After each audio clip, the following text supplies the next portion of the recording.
In the ongoing lecture series on extraction of natural products, till now we have discussed about the fundamentals or basic principles of extraction process.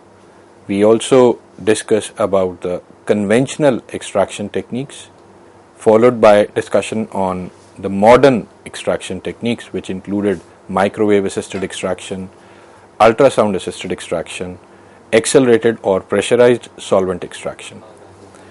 So friends, in continuation, today I am going to start with another extraction technique which is known as pulsed electric field assisted extraction. Now, since the discovery of current or electricity, we have been using electricity for lighting up our houses, our shops, industries, factories, and so on and so forth. Apart from that, we are also using electricity to run various basic equipments at our households, as well as also larger equipments or machines in the industry. But as the understanding about electric current improved, the use of electric current also extended over different areas of science. And extraction is one such area where electricity is now being used. It's not only that electricity is used to run the machines during the extraction process, but electricity itself acts as the media or the source by which extraction occurs. And how it occurs, we will discuss further. So friends, in this lecture, I'll be just giving you a brief historical development of the electric current and its usage in the field of extraction or in the field of food industry or pharmaceutical industry. Then we will discuss about the principle and mechanism of this technique, that is how the electric pulses or the pulses of the current lead to enhanced extraction from the plant matrix. This will be followed by the discussion on instrumentation of this technique, that what type of instruments are used, what are the basic components of the instrument that is being utilized in pulse electric field assisted extraction technique. After that, I'll discuss about the factors that will affect the extraction efficiency of this process, and in the end we will discuss the applications of PEF technique, that is what are the areas where this technique is being applied or used. So coming on to the historical development, first it all began in 1920s or 30s, wherein the electric current or the pulses of the current were used to sterilize the milk, and we know that sterilization of milk is known as pasteurization, though pasteurization is a different technique wherein we heat the milk to a specified temperature and we hold the milk for a specified period of time at that temperature, thereby killing all the microorganisms that are present in the milk. And the important thing is that we have to focus on retaining the natural flavor and retaining the natural ingredients that are present in the milk during the pasteurization process. So in 1920s or late 1920s, electric current was used to kill the microorganisms that was present in the milk, and in this process various studies were carried out wherein they optimized the extraction, that is what intensity of electric current is required, for how much duration the milk has to be exposed to the electric current. And some of the earlier experiments showed that whenever the milk was passed through a rectangular container, and the walls of the rectangular container were so designed that the carbon electrodes were fitted onto those opposite walls, so that whenever milk passes through that container, the electrolytes present in the milk, they basically produce resistance towards the flow of the electric current, which causes a slight increase in the temperature. And the flow rate of the milk was so adjusted that it provides sufficient time to the milk to pass through that raised temperature, and immediately after that it was cooled. The results of various studies have shown that the milk pasteurized or sterilized by this method had a longer shelf life, and it's not only it kills the microorganisms, but it was found that the intensity of killing the microorganism was much higher in comparison to the thermal pasteurization. It was also found that the thermal pasteurization technique was not fully capable of killing the spores of the microorganisms, whereas the technique that was used with the help of electric current, it was found that even the spores of the liquids, spores of the microorganisms were killed by using electric pulses. And therefore, it was found that this technique was much effective in comparison to that of the thermal pasteurization. And the whole process was given the name electropure method. In the next decade, this technique, since it was very effective in pasteurization of milk, this technique was further used in processing of food in food industry, wherein it was mainly used to kill microorganisms present in the food products, present in the finished food products, in order to increase their shelf life. In 1949, there was this, perhaps this was the first instance where pulse electric field was used to exhibit the effect on the extraction of fruits and vegetables. And it was found that whenever the fruits and vegetables were exposed to specified intensity of electric current for specified duration, the extraction or the yield of the juice that was extracted from fruits and vegetables was tremendously increased in comparison to the methods that were used at that time. In 1950s, another modification of this pulse electric field method was developed, wherein this technique was used for liquid food items, though it was used for pasteurization of milk earlier also, but the use was extended to other liquid items and proper methods were developed, though there were a lot of mathematical equations are involved in developing a process or developing a method involving electric field assisted extraction or sterilization of the food material. But discussing all those mathematical equations or processes will be beyond the scope of this lecture. So the bottom line is that the use of this technique was extended to the other food products during the 1950s. Then in 1958, again, Zagorolko, he gave another example wherein the use of electric current enhances the extraction of juices from sugar beet fruits. And this was perhaps the second instance wherein the use of electric current was mentioned in the extraction process.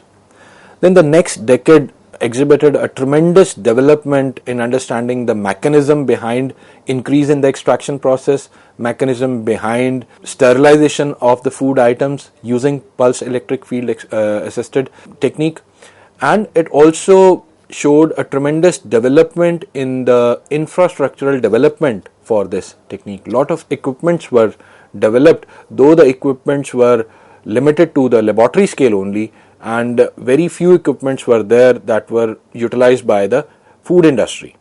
Still, there was a tremendous scope in further development of these equipments, and while understanding the mechanism of this technique, it was found that whenever a bacterial cell is exposed to an electric current between the electrodes, then the ions or the material that is present inside the cell get polarized.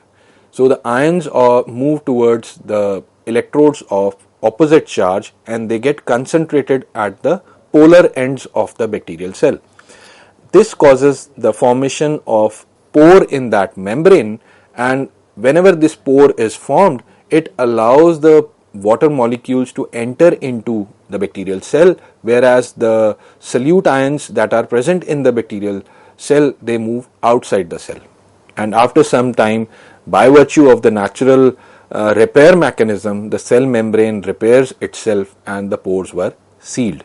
But as majority of the water enters into the cell, it causes the swelling of the cell, which eventually lead to the lysis of the entire cell. So this was the basic understanding of the mechanism, that is how the electric current affects or kills the bacterial cell that are present in the food material. Later in 1970s, since the mechanism is now understood, though this mechanism still was in quite crude form, but understanding of this mechanism further enhanced the usage of this technique to different areas of science. and during 1970s, the utilization of pulse electric field extended into the genetic engineering and medical sciences, wherein Newman and Rosenhack in 1972, they exhibited that if the electric current is, if the bacterial cells are exposed to a specific intensity for a specific period of time, the pores that are formed in the membrane or the membrane which is damaged, this process was reversible, and the biomembranes that were damaged by the electric current can re-establish their identity, re-establish their structure. Whereas in 1974, Zimmerman and his group, they used this electric current to promote the cell fusion, wherein they exposed two cells to a specified intensity of electric current, and as these cells were exposed to the current, there was damage of the membranes and the two cell contents were fused, and after some time they were resealed. So this was another example or the extension of the usage of electric current in another area of science. During 1980s, since now the use of electric field was, or electric current was extended to the genetic or the medical areas, there was a tremendous increase in the interest of this technique. Several patents were filed that were related to pulse electric field systems with respect to the designing of the equipment, with respect to the optimization of the extraction process. Further, another extraction process, or I will say the sterilization process, commercial sterilization process, which was named as Esteril, that was developed by Karup Technik, Hamburg, Germany, and they designed this process, sterilization process, specifically for the commercial food industries, by which they can sterilize their food products. And perhaps this was the first commercial process that was designed taking into consideration all the required parameters in optimized manner, so that, because we know that whenever a process has to be shifted to the industry from the bench level, from the lab level, whenever it has to be shifted to the industrial level, lot of parameters have to be taken into account in order to make that process successful at the industrial scale. So in 1990s, there was further increase in the interest and the development of this pulse electric field technique, and another commercial process again developed by Karup, Germany, which was known by the name of LCRAC, and again this process was used for disruption of the cells, both obtained from the plants as well as animals, in order to extract out the fats. So we can say that LCRAC was perhaps the first commercial process that was developed in order to extract the fats from the vegetable and animal cell membranes. Till now, if we look into the historical development, we will see that majority of the use of this pulse electric field was either for the sterilization of the food products, or hardly one or two applications were there where it was used to extract out the material from the cells. And again, the extraction of the material that was extracted from these cells was restricted to the membranes only. Say for example, we are talking about LCRAC, which was developed to extract out fats from the membrane. During 1990s, specifically in 1995, further impetus was there in the field of pulse electric field technique, when US FDA approved this technique for food industry, and they said that they can use this technique in order to sterilize the food products. This was followed by another extraction technique using PEF principle, which was developed, wherein proteins were extracted from the yeast. And this was the first instance where biomolecules were extracted from a particular cell. We know that proteins are important biomolecules, and these were extracted from the yeast. With the beginning of 21st century, numerous advancements were made in the field of pulse electric field with respect to the commercialization of the technique, with respect to the development of the equipment, commercial equipment, taking into the consideration the needs of the industry. And besides this, many lab scale and pilot scale systems were also developed, so that the scientists who are working in the laboratory or research institutes, they can further optimize this particular technique. They can further optimize this technique for the industrial application. Now we move on to the fundamentals or the principle of this technique. So as we have discussed in the history also, that it causes the breakdown of the membrane. But largely if we see that pulse electric field technology is a non-thermal method, because we are not exposing the matrix, we are not exposing the plant material or any material which we want to extract or sterilize to higher temperature conditions. We are exposing that material to the normal room temperature conditions, but during the course of the exposure of that material towards electric current, there is a slight increase in the temperature, and that is largely due to the resistance that is produced by the ions or the electrolytes present in the cell to the flow of the electric current. Now, it has been seen that this pulse electric field technique largely works by destructing the cell walls or the cells, causing their plasmolysis and releasing the cellular components which get solubilized in the solvent. Now there are different mechanisms by which the electric current damages the cell wall, and three major mechanisms are electroporation of the membrane, wherein pores in the membranes are formed which causes the release of the cellular component into the outer medium or the solvent. Second method is the Joule overheating of the membrane surface. So as I told you that whenever the current is passed through a particular media which contains cells, those cells can be either of plants or animals, that resistance towards the flow of the current causes increase in the temperature, and this overheating due to this heating effect will depend upon the intensity of the current vis-a-vis also the exposure time, that is the time for which the current is passed. So this causes the overheating of the membrane, and this overheating eventually disrupts the membrane, thereby releasing the cellular components into the solvent. And the third method is the electroosmotic transport through the membrane. And electroosmotic, as the name indicates, the osmosis that happens with the help of electric current that helps in the overall extraction process or the sterilization of the food products. Now we will discuss each and every technique or mechanism in detail. Now coming on to first electroporation, which is also known as electropermealization.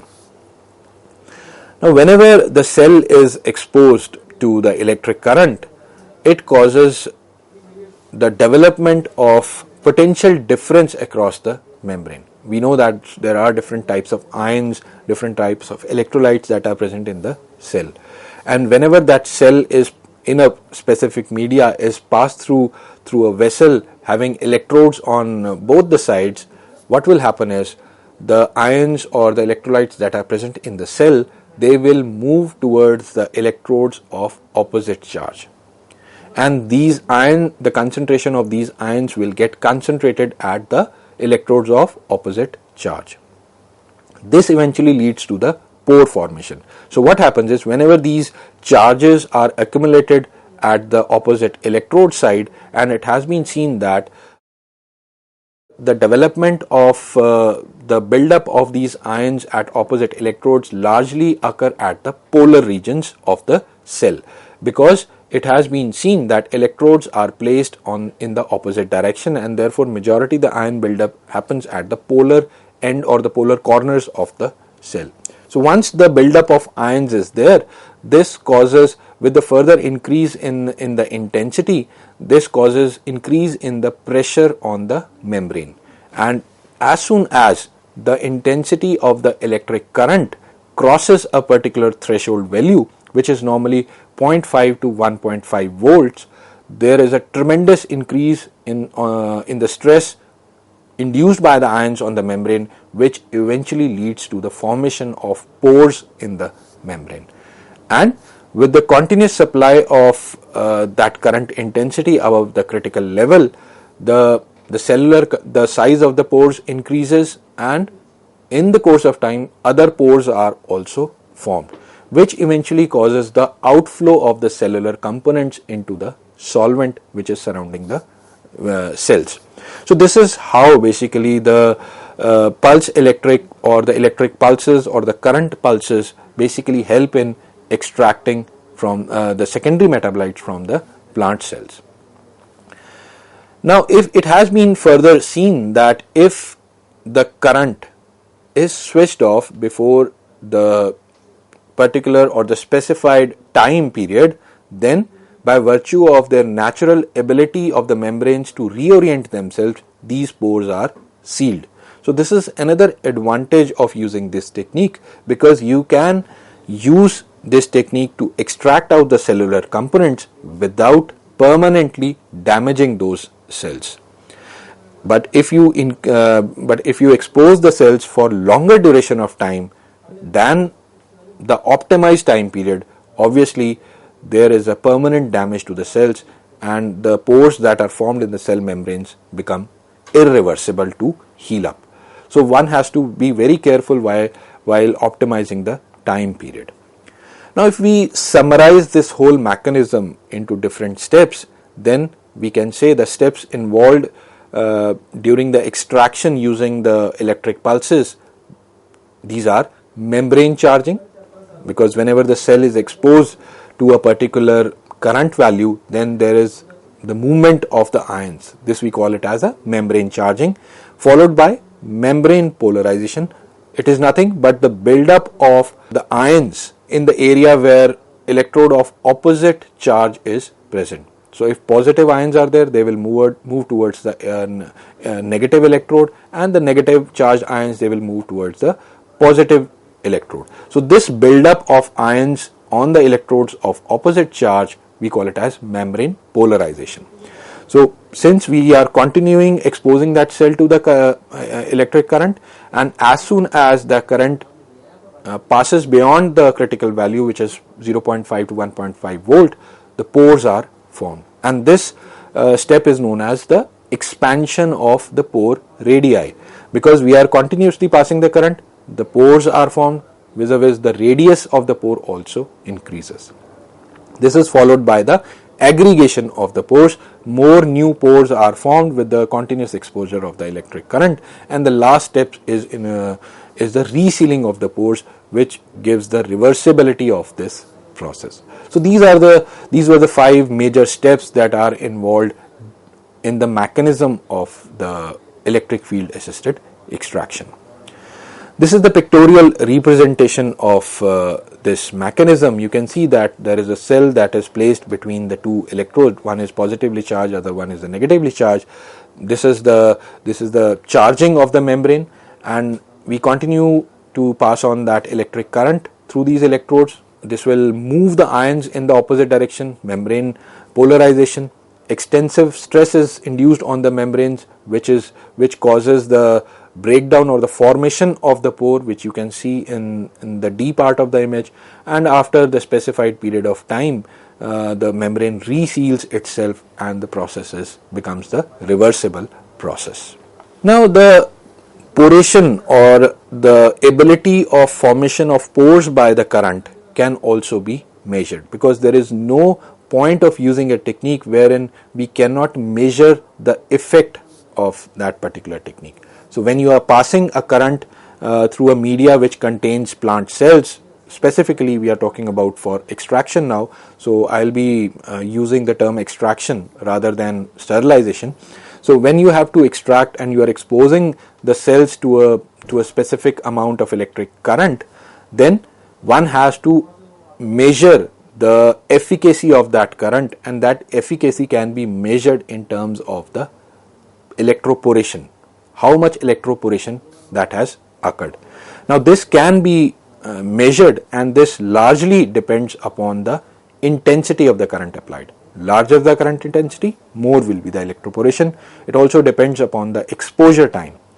Larger the duration of time of exposure of electric current, better will be the electroporation, but again one has to optimize this time period. Electroporation efficiency also depends upon the size of the cell, and it has been found that the larger cells, they have exhibited better membrane polarization.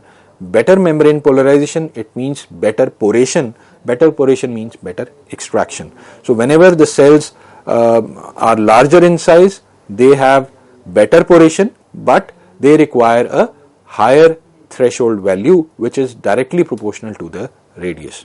And in a study it was found that the plant tissues which have cells of approximately 50 micrometers radius, they require a potential current of 500 to 1000 volt per centimeter, and the critical time period that is required for disrupting the membrane was 10 raised to power minus 4 to 10 raised to power minus 1 second.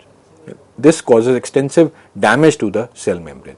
Whereas in case of microbial cells which have a radius of 1 to 10 micrometer, higher field strengths were required in range of 20 to 50 kilovolt per centimeter, and for a lesser duration in comparison to that of the plant cells, and this was sufficient to kill the microbes. So friends, this was about the mechanism of electroporation, and in continuation to this we will discuss how we can measure the electroporation efficiency, or how we can measure the effect of the current onto the cells. Thank you.